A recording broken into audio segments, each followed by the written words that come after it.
this corner, one of the most pitiless landscapes in the world, the arid Australian outback. In this corner, one of the most resilient survivors in the world, the red kangaroo. With skills shaped by millions of years of evolution, this time it's brought a knockout punch, a devastating drought. As thousands succumb to dehydration and starvation, one remarkable kangaroo may be on the ropes. Can he make it through hell on earth? Or is this one fight even the red kangaroo can't win?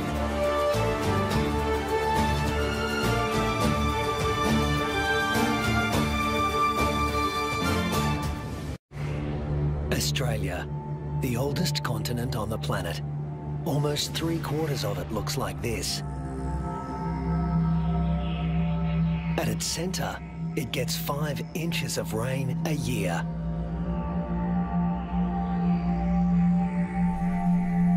The mercury can hit 110 degrees Fahrenheit. But the hardest part for those who live here is the climate's unpredictable personality. This is a place where there are no true seasons, only moods. To make it here, you need to be able to roll with the punches and shift gears in a hurry. The acknowledged master of that art in the Australian outback is the red kangaroo, the largest marsupial in the world.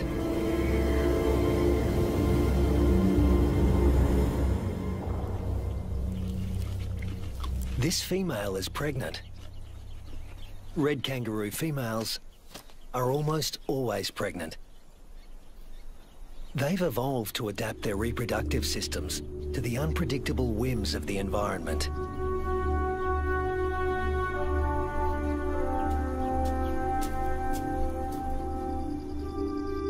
At any given moment, a female can have 3 offspring to care for, each at a different stage of development.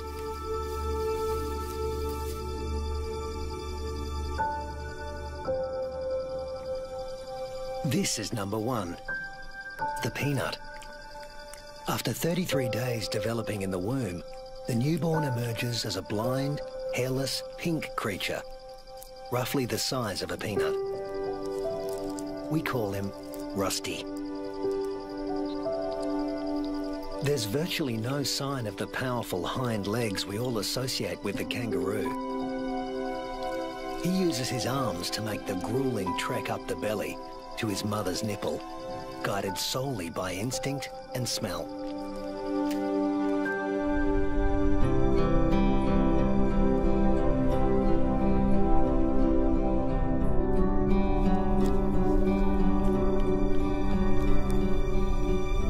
Almost immediately, the female goes into heat again, releasing hormones that stimulate ovulation. Once fertilized, the mother's endocrine system puts the development of this new embryo on hold. That's number 2. Its progress won't be kick-started again until the peanut reduces his suckling. Number 3 is the joey, who's spending some time suckling from outside the pouch and some out on his own in the big wide world.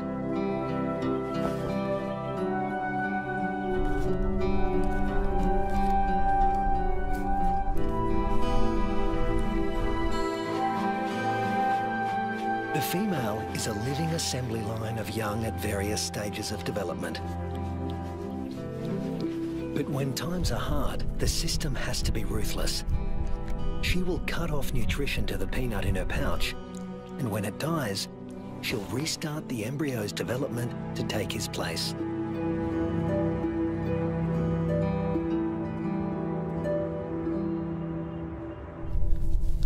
Rusty's developing nicely. He's beginning to resemble something like a baby kangaroo.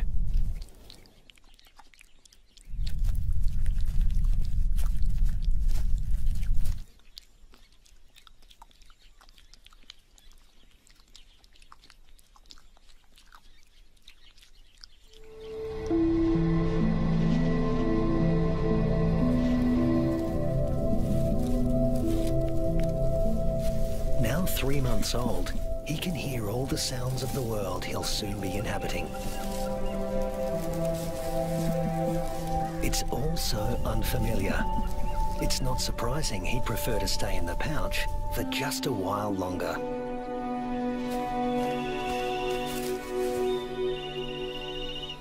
There's plenty of...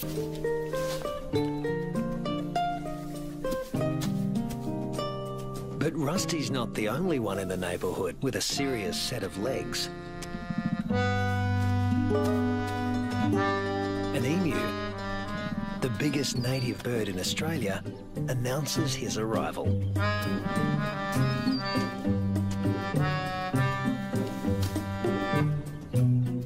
His skirt of feathers absorbs 80% of solar radiation, leaving the skin underneath cool. And this dad needs a cool head. In the emu world, dads take on all parental responsibility. The chicks will be under his wing for 18 months. Not exactly the red kangaroo way. Males are pretty much deadbeat dads. They leave as soon as the young are conceived. Rusty also still relies on his mother for food and protection, so he tends to stay close. But apparently he's also got an independent streak. Maybe there's even more fun out there. Soon he leaves the rest of the mob and is in uncharted territory. Not a good place for a baby kangaroo to be.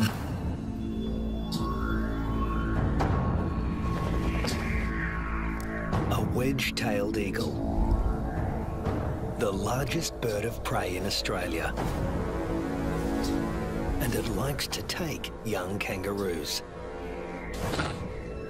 Mum realises she doesn't know where Rusty is. But the eagle does.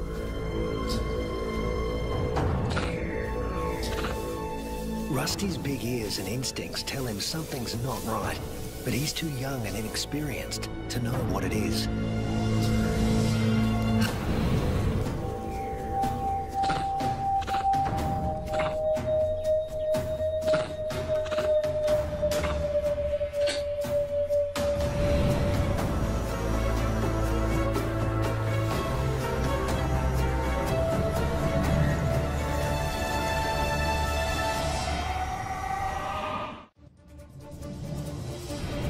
No sooner has Rusty left his mother's side than he's in trouble.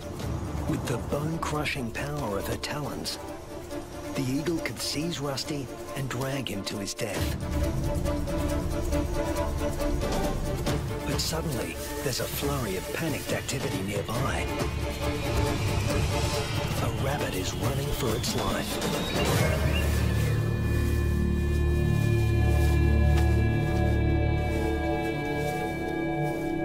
Luckily for Rusty, there was easier prey to be had. This time,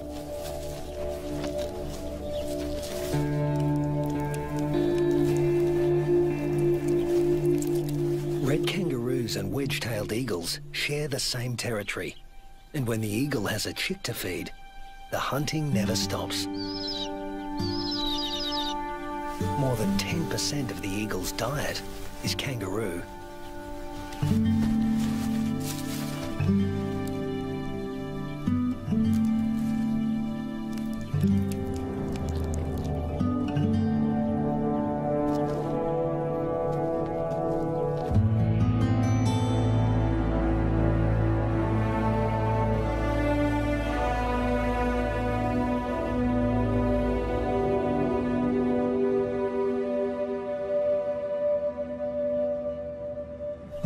Rusty is now 8 months old and a full-fledged joey, a juvenile that spends all his time outside the pouch. In a few months, he won't have Mum's milk to rely on anymore.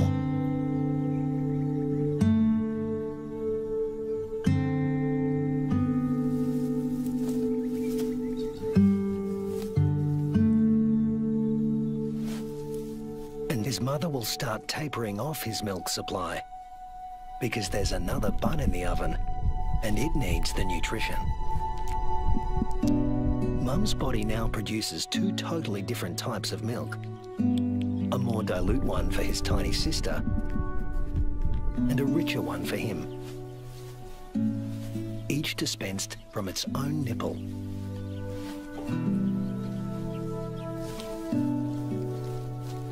But males like Rusty are about 10% larger at weaning than the average female and are heavy drinkers.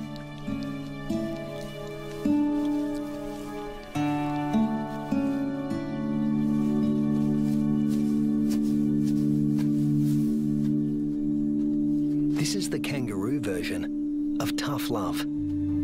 Rusty's mother cuts him off completely. Her milk is needed elsewhere.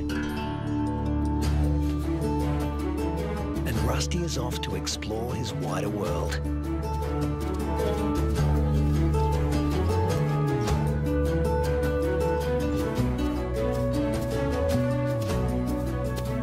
Before long, he happens on another group of kangaroos. These are grey kangaroos, smaller than reds and more suited to areas where the climate is relatively predictable. They don't conserve water as well as reds and prefer the shade of the wooded areas on the desert's edge. Rusty is apparently a new experience for them as well. It's like a get-together with distant relatives you've heard of but never met. Slightly awkward.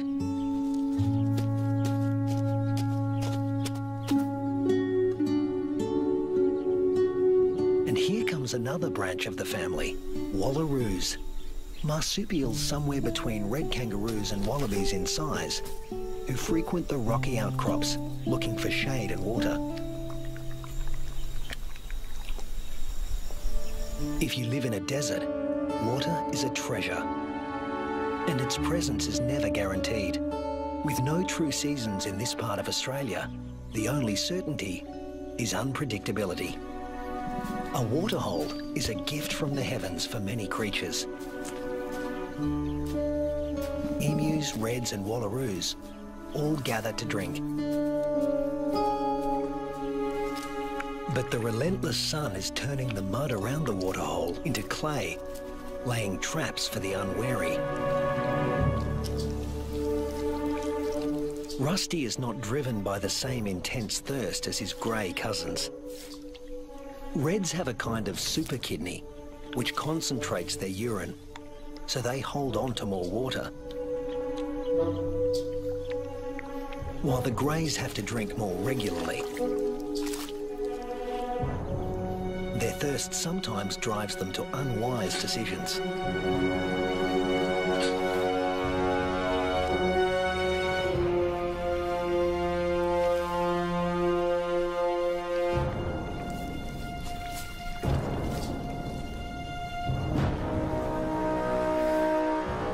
This young grey is in trouble, deep trouble, and he's drawing some unwanted attention. A dingo. Dingoes will gladly take a young kangaroo under any circumstances. A joey stuck in the mud and unable to flee, that's just too good to resist. The other kangaroos can't help him. His fate is sealed. Even at the tender age of 18 months, Rusty has the good sense to get out of Dodge in a hurry. Now he's on the road again, in search of a good meal. He's still an adolescent, and burning through energy at a faster rate than an adult.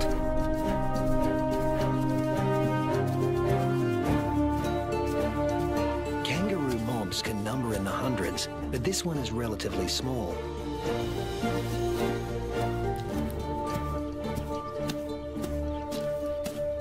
And Rusty's appearance on the scene has caught another male's attention.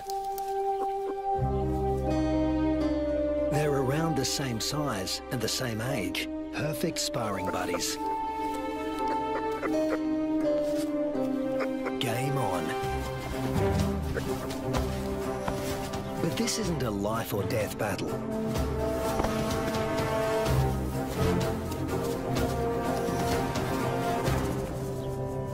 What they learn here will be crucial in later life, when the stakes are higher.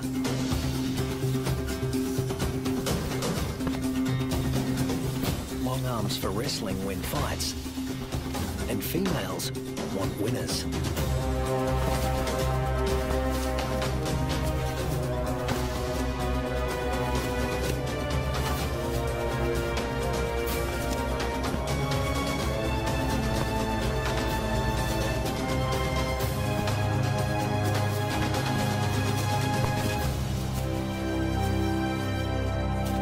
Rusty doesn't come out on top this time, but the boxing experience is invaluable. At this age, the learning curve for a kangaroo is steep and full of surprises. A sudden rustle in the dry grass spooks the gang he's hanging out with.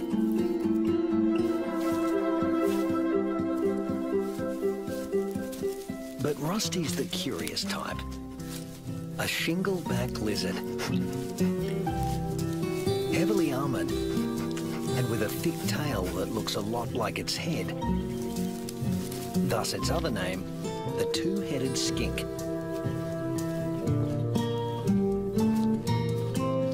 Rusty wants to know what he's supposed to do with this. Make friends? Try to box with it? Eat it? The lizard doesn't seem suitable for any of these activities. And Rusty eventually gives up on the relationship.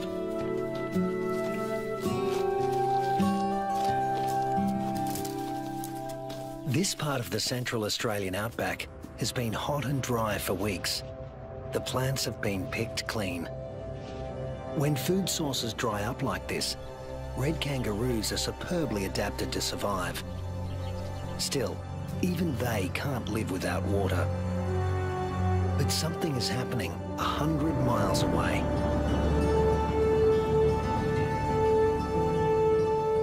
Where the sky has opened up and torrential rains are soaking the parched earth. These waters will end up in the Channel Country and be funneled inland hundreds of miles away from their origin. The channels are dry now, but because the region is low-lying, they won't be for long.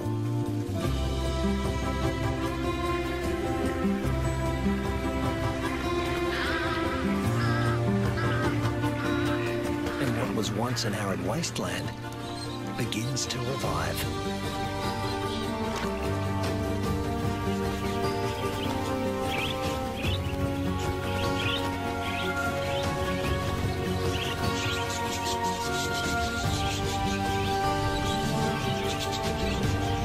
From the swirling flocks of budgerigars to the dingo mum and her pups, all are drawn to the life-giving waters. The young eagle flexes its new feathers. And a young kangaroo celebrates in her own playful way.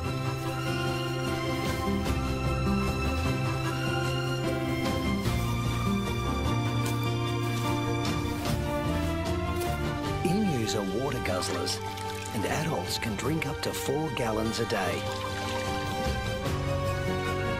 Like all emus, the chicks revel in a cooling bath.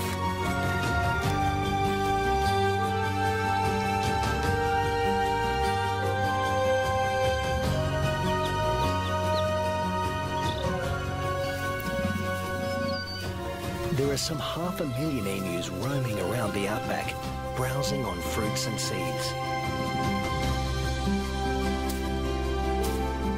And what's good for the emus is also good for the rest of the ecosystem. As they move through the bush, they scatter the seeds of the flowers and fruit they've eaten along the way, which will sprout and become new plants.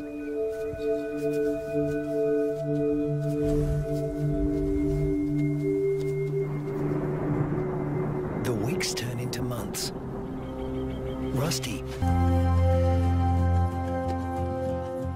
kangaroos are built to get where they want to go. Unfortunately, sometimes, especially when they're inexperienced, they get someplace they really don't want to be.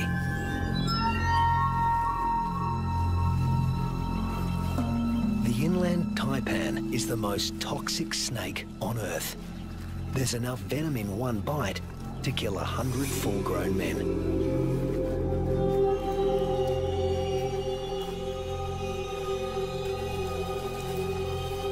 And it specialises in killing mammals. The Australian desert is the kingdom of the reptiles, but kangaroos know too well to leave all snakes alone.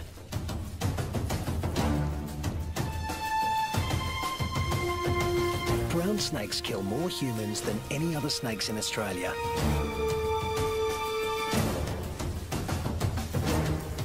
But it's not the biggest reptile in the neighbourhood. This is. The parenti, reaching 8 feet long, venomous and fast on its feet.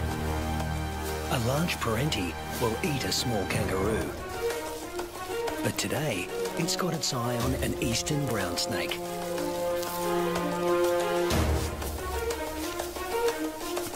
The forked tongue of the parenti follows the brown snake's chemical scent trail and leads him to an abandoned burrow.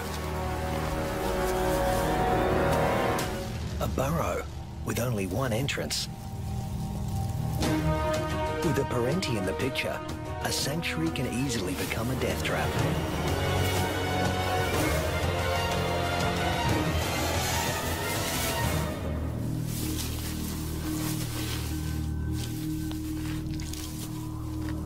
The body of one fearsome reptile disappears into the body of another.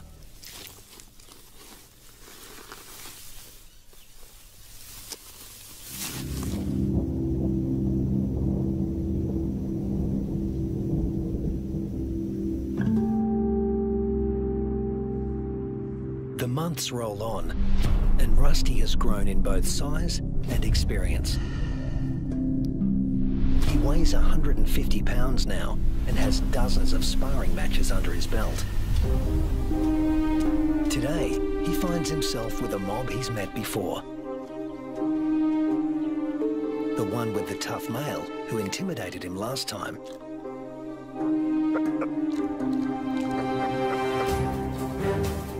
But that was 5 years ago, and Rusty's not running away this time. Each tries to attack his rival's head. Each instinctively keeps his own head back out of range. Although highly ritualized, fights between dominant males can mean a future as king or a loner, depending on the outcome. Testicles can be retracted. Don't want those damaged. Rusty, with the darker fur, is putting up a good fight, but the alpha male is more experienced. The females don't care who wins, just so long as he's got good genes. But Rusty is younger than his opponent and in top fighting form.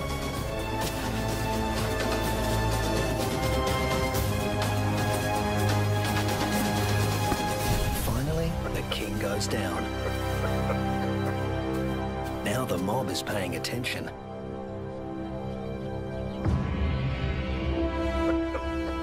Rusty's the top male now, and to the victor go the spoils.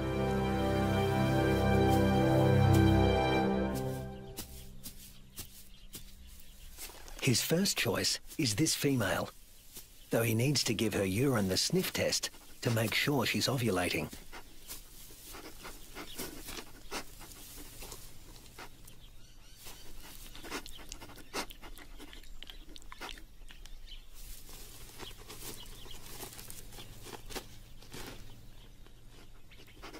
She's ready. But Rusty has only a brief window of opportunity. She may only be receptive for a matter of hours. Better get to it. Mating doesn't take long, or wouldn't if there were only one female to consider.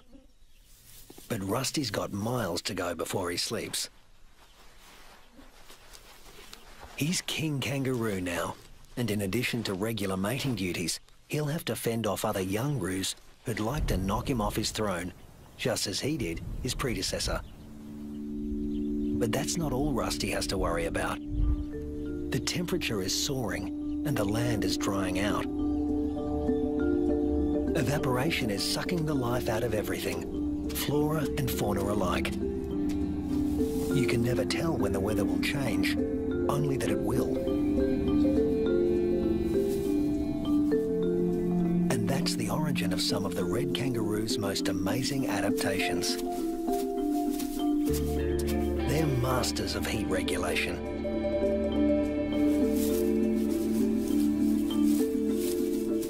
The fur on their backs reflects about 30% of incoming heat and keeps their skin cool, the blue parts of this thermal footage. Spreading saliva over their forearms cools the blood, which has been brought close to the skin surface via a dense cobweb of capillaries.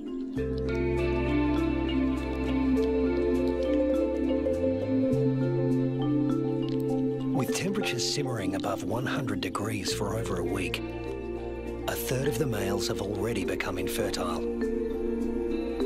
If these temperatures were to continue for 3 more months, the number would more than double.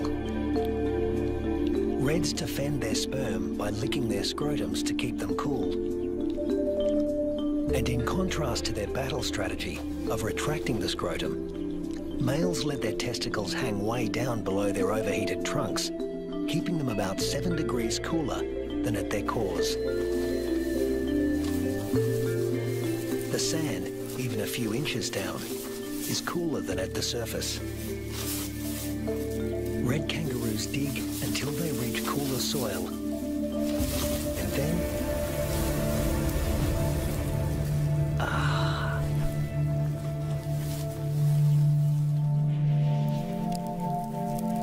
it hasn't rained in months now. The dry, dead grass offers Rusty no nourishment. But then, unfortunately, these are dry electrical storms. No rain will come from them. But something else will. Something worse than hunger.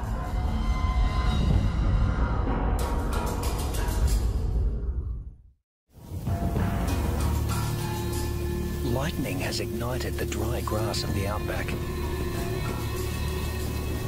The kangaroos can easily outrun a grass fire. Almost 10% of arid Australia can burn like this in a single year. In a matter of hours, the fire consumes what little forage there is. Rusty has to move on. But there's really nowhere to go. Not this time. Parts of desert Australia are in the grip of a once-in-a-century drought, while heat waves smash temperature records.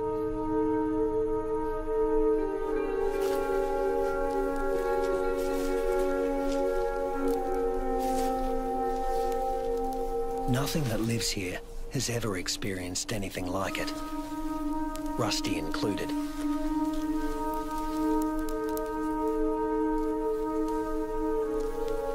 Some are suffering from severe malnutrition and dehydration. But if anyone can survive this, it's a red kangaroo. Human bodies are about 60% water. Rusty's is over 70%. Even in a heat wave like this, he can survive levels of dehydration that would kill most humans.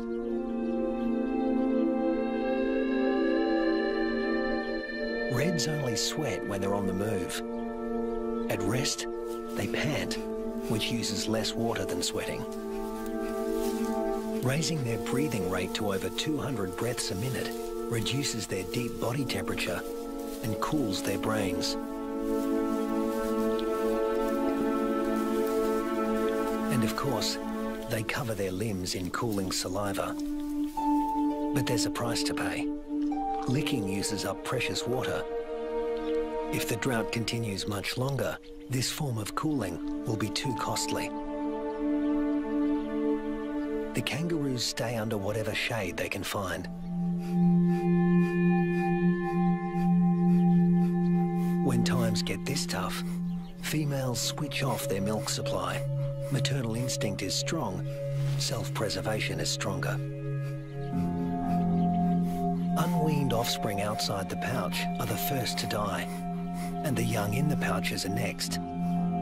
As it dies, the female reactivates her waiting embryo, but if the drought persists, it too will die, and she will stop reproducing altogether.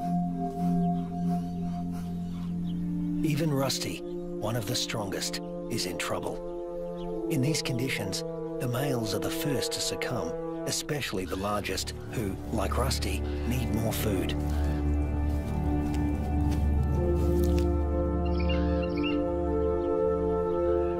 The demise of the red kangaroos is the wedge-tailed eagle's bounty.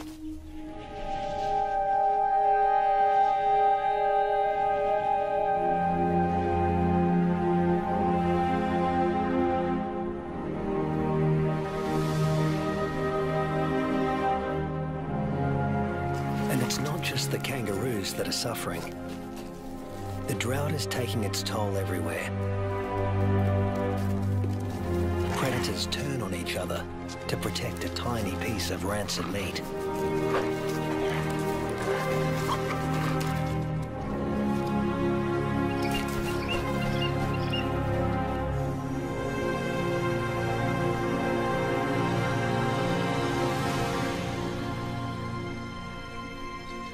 This is the last remaining waterhole.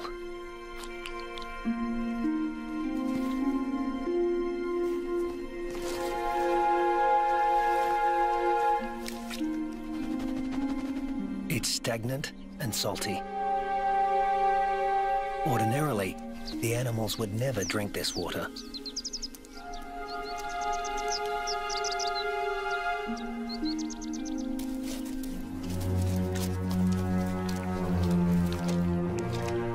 But desperation drives them. The drought makes for uneasy bedfellows.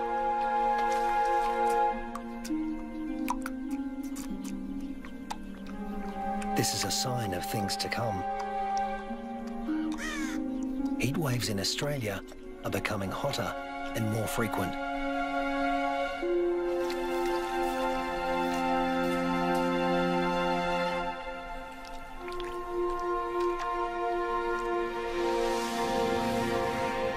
The intense dry heat continues and the casualties mount. Among them are many of Rusty's offspring. In some parts of these desolate lands, drought can kill 8 out of every 10 kangaroos.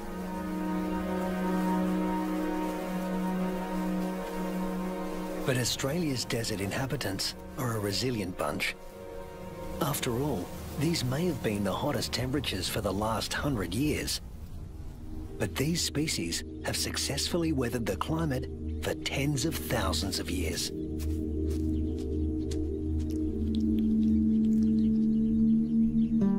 And Rusty is still here, conserving his energy and biding his time. A change is going to come. It always has. After 12 months of merciless drought, the landscape is dotted with the remains of those that couldn't hang on any longer. But in the Australian outback, all bad things come to an end. Eventually. Thunderclouds are gathering in the distance. Rusty seems to sense a change in the weather. Somewhere there is rain, and where there is water, there will also soon be food. He just has to get there.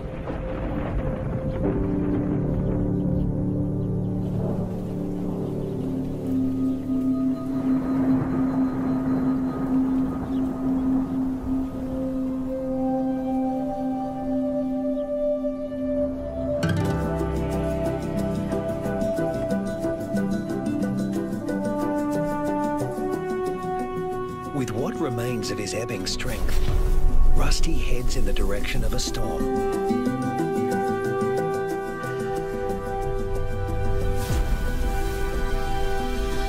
other red kangaroos that have made it this far.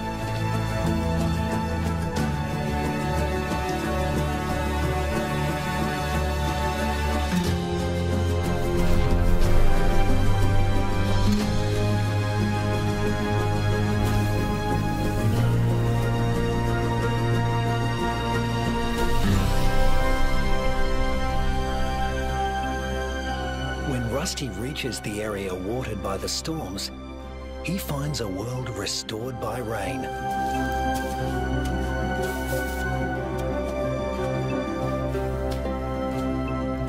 Plenty to eat, plenty to drink. You can almost see the relief and joy in their hopping.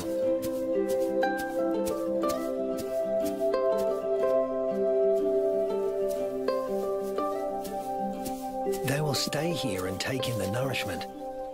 In only a few weeks, males and females will have their health restored, and soon they'll be ready to reproduce once again.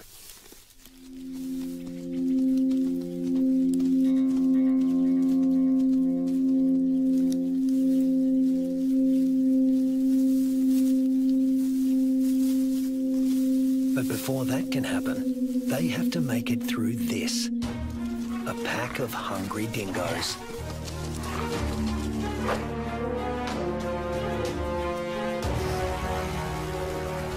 Hunting in a pack more than doubles a dingo's success rate. Normally, they'd go for the weakest kangaroos in the group. But a pack of this size can take down something bigger. Something like Rusty.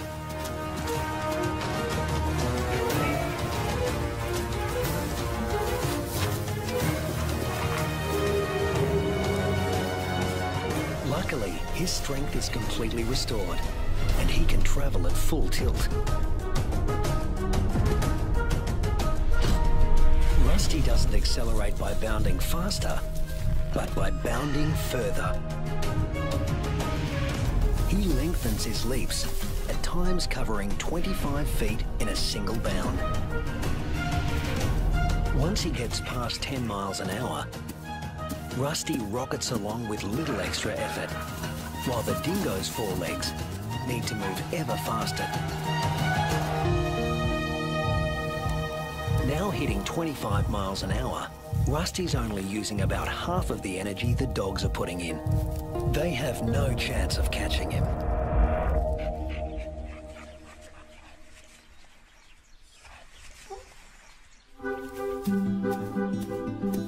Now Rusty can turn his attention to replacing the offspring lost to the drought.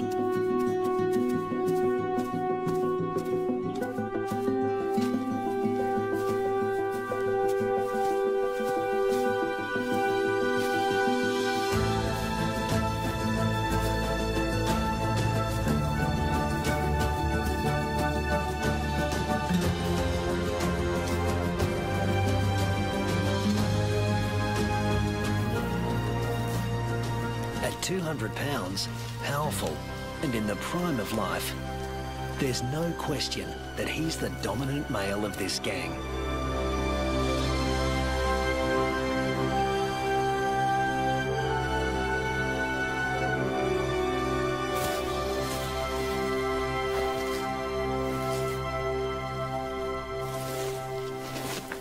The young he-fathers will need an advantage to survive a world as harsh and unpredictable as this one.